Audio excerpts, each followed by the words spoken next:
Welcome to Blue Talks.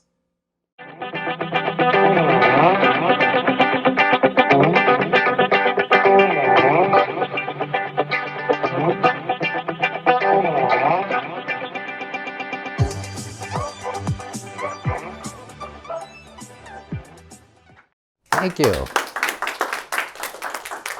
Well, it gives me great pleasure to be here speaking at Corey's event again. Corey and I saw him the first event up in St. Albert. I guess it was about 4 or 5 years ago.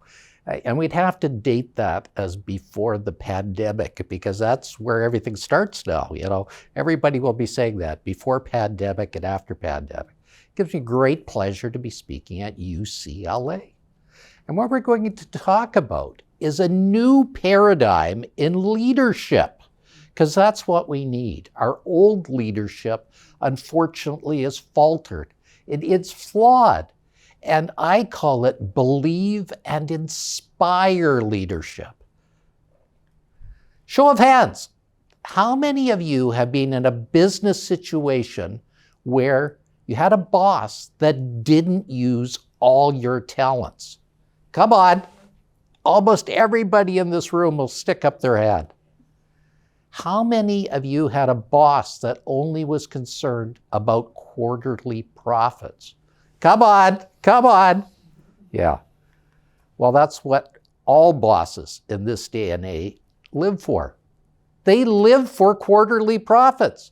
They live for quarterly ratings. If the numbers are not going up, they're not happy. And that's what every employee tries to do in this day and age, keep them happy. But management must see the flaw in this. How can they think they can do better if they don't call on all their employees' abilities?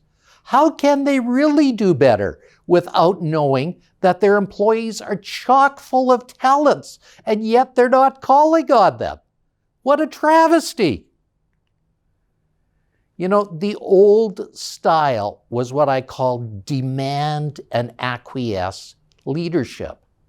Now, what do we mean by that? Well, I'll talk about that more in a few minutes. But you know what it was. The boss would demand and you had to acquiesce.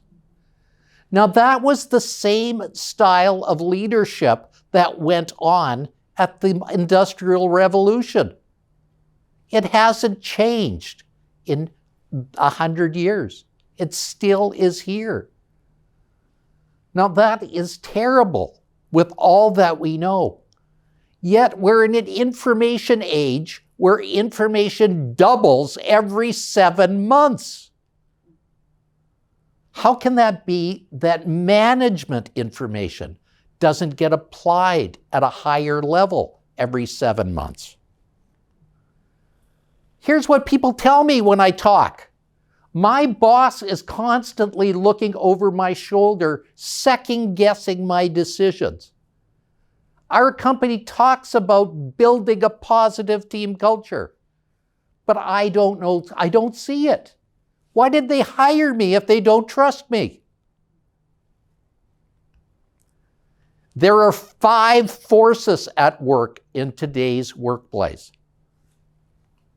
The world has changed. How many of you saw the world change in the pandemic? It changed overnight. I call them the 2 lost years because really the world shut down for 2 years. There were people that pivoted and excelled, but a lot of it wasn't being done. We had to wear masks. We had to stay 6 feet away from people. We had to literally, when you came into Canada, if you didn't have your proper papers in order, you had to go into a quarantine hotel until you got your test done properly. Wow, what a way to do business. The nature of work has changed. Here's what an old curmudgeon says. I want you to do better every day, but I want you to stay with exactly what you've done for the last 25 years. The workplace has changed. How many of you remember cubicles like this? where everybody sat in cubicles and everyone was expected to do exactly the same thing, okay? If you were doing well, you got a cubicle at the end with a view overlooking the street or the park, okay? This picture was taken of my broker's office. And he, after many years, was excelled to one of those cubicles at the end. But this is where he lived for 30 years in his existence. Now, where is that workplace now? It's in your home. Who would have thought you could have done the same thing in a home? But it took the pandemic that required us to see that. We could see outside the box. We had to break the box because something cataclysmic was going on. The workplace has changed. How many of you have seen that the workplace is younger and has better ideas and really wants more? The workplace changed during the pandemic, and there was the Great Resignation, where massive amounts of people quit. And they were quitting not necessarily because they hated their work, but they hated the fact that they weren't contributing to society. They were going through a life-place burnout, and they wanted to do more. Did you know that 70% of people are planning to go and change their jobs in the next year? That's according to Yahoo Finance. Wow. Do you think companies can survive a mass resignation of 70%? And what about the ones that stay on the job and are quiet quitters, that do the minimum amount of work every day just to get by? Okay. Now, many businesses, okay, we have an employee wellness center, and we are going to bring up our people forming at level 1 to a level 3. That really doesn't work. You want everybody to be performing at a level 9 or 10 or 11. Now, even choice has changed. How many of you got used to the fact that during the pandemic, you could pick up your phone or go to your computer and order anything to your door instantly? You know, Amazon got rich off this. Restaurants got rich off this that got to delivery services. Uber Eats and other places got rich on this. Well, that's the sort of choice we have now. You can get things at your fingertips 24/7. Now, yet leadership hasn't changed with those 5 factors. They have stayed the same. They have stayed in that old style of thinking. Now, what does demand and acquiesce mean? Well, you also know it as stick and carrot. How many of you get dangled the carrot with increased benefits or increased wages if you do certain amounts of production? Okay? And how many of you get batted with the stick like whack-a-mole if you don't produce that? You know, I think the whack-a-mole existence is something that is not a great way of thinking in business in this day and age. You really must get beyond that. So let's enter the new world. Believe and inspire leadership. This unleashes human potential. Let's look at what that means. This started in 2014 when a brilliant man by the name of Satya Nadella was named to the head of Microsoft. He followed a legendary leader by the name of Steve Balmer. The pundits were saying Microsoft was going to die. It had done everything. There was no place for Microsoft to go but down. It was going to become irrelevant. Well, Satya invented the first Believe, Inspire leadership program, where he believed in his workers, he brought in new ideas, and he grew a $300 billion company to a $2 trillion company in 5 years. I love it when pundits are wrong. I love it when they just fall flat on their ass and get it all wrong. And this is beautiful because it only took a change in mindset for it to happen. It only took a shift. So what do we mean by these things? And I suggest you look at this slide because it's pretty informative.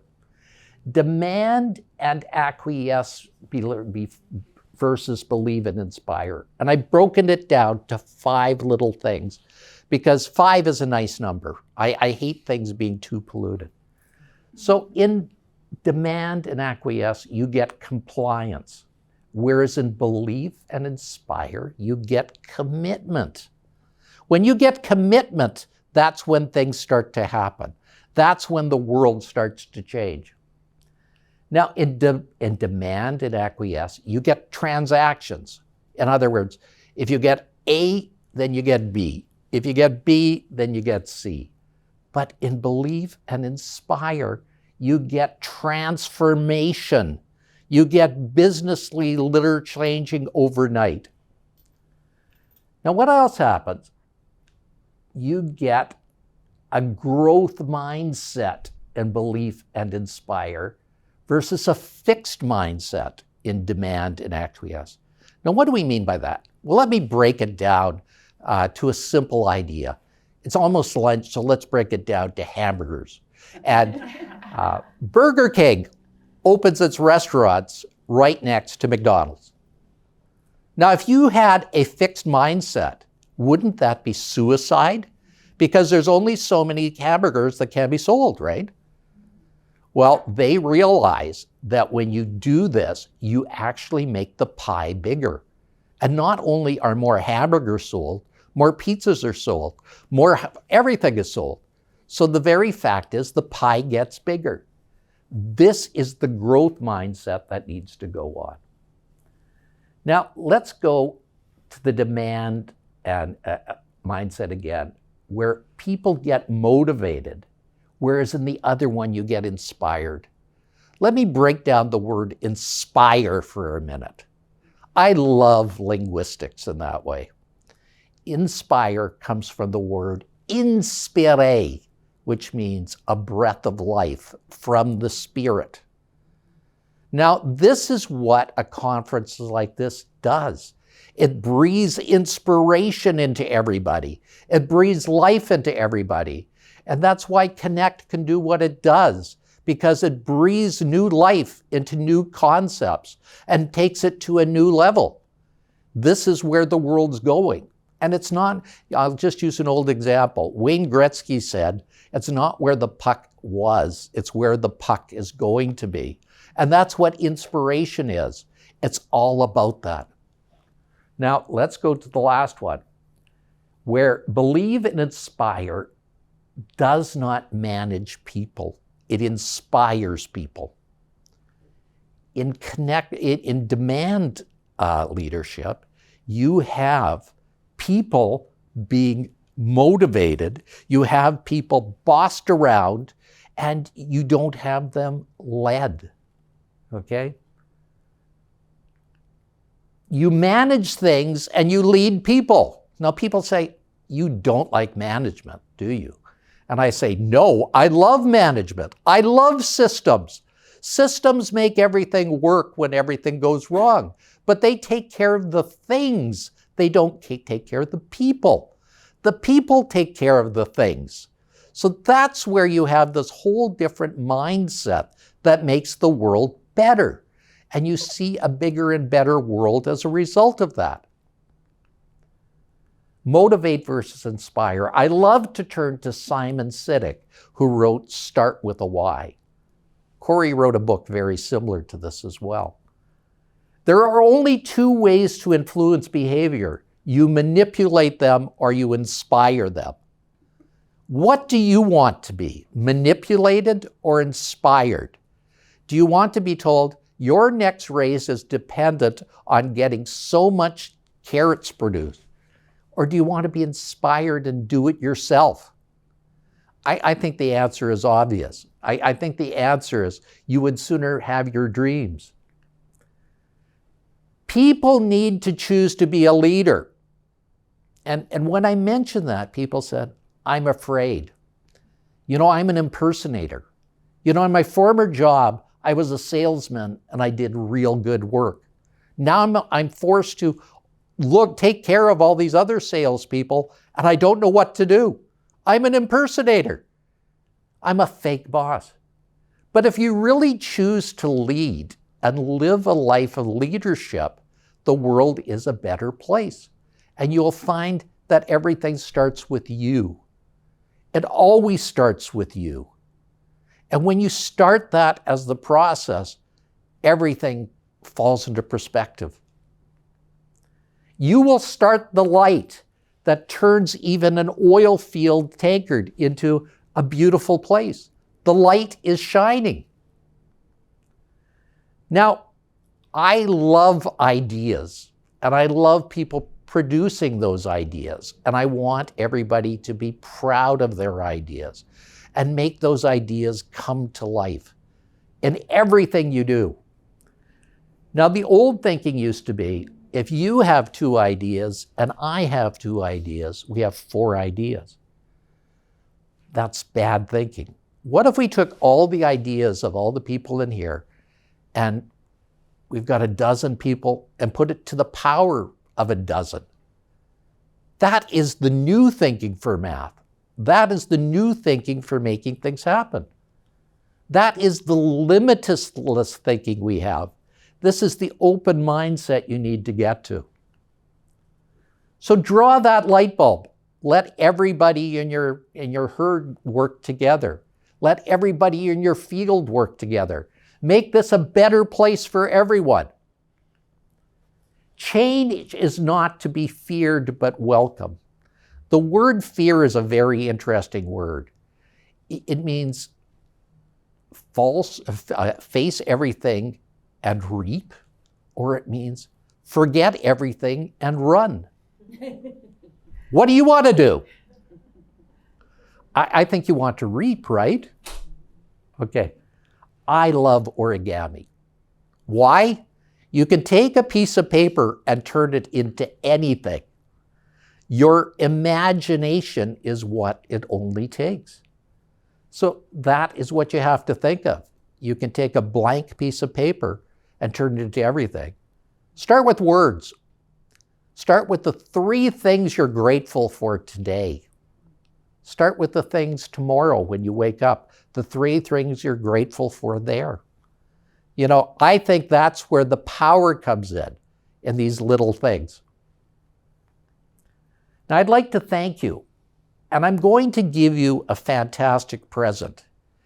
And this is going to be the most valuable present in your life if you use it properly. So does everybody know where they are on their journey to a fantastic life? Well, would you like to know? Well, I've put together a little questionnaire consisting of 25 questions that take 5 to 10 minutes to do. It's at this little site called lifequalityassessment.com.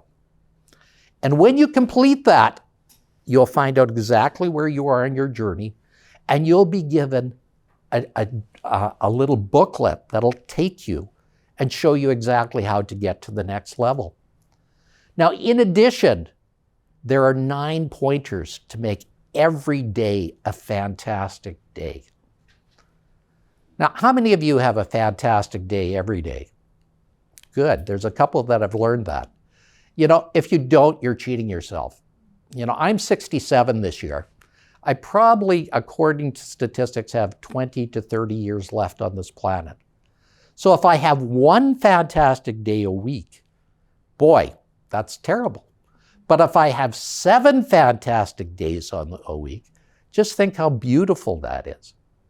So if you go to this little site, lifequalityassessment.com, find where you are on the journey and figure out how you can make every day fantastic. I've just multiplied your fantastic days infinitesimally. Now remember, you are not alone.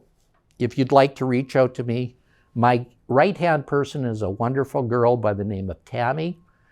You can reach her at tammy@lycka.ca. If you'd sooner phone, it's 1-844-936.3362.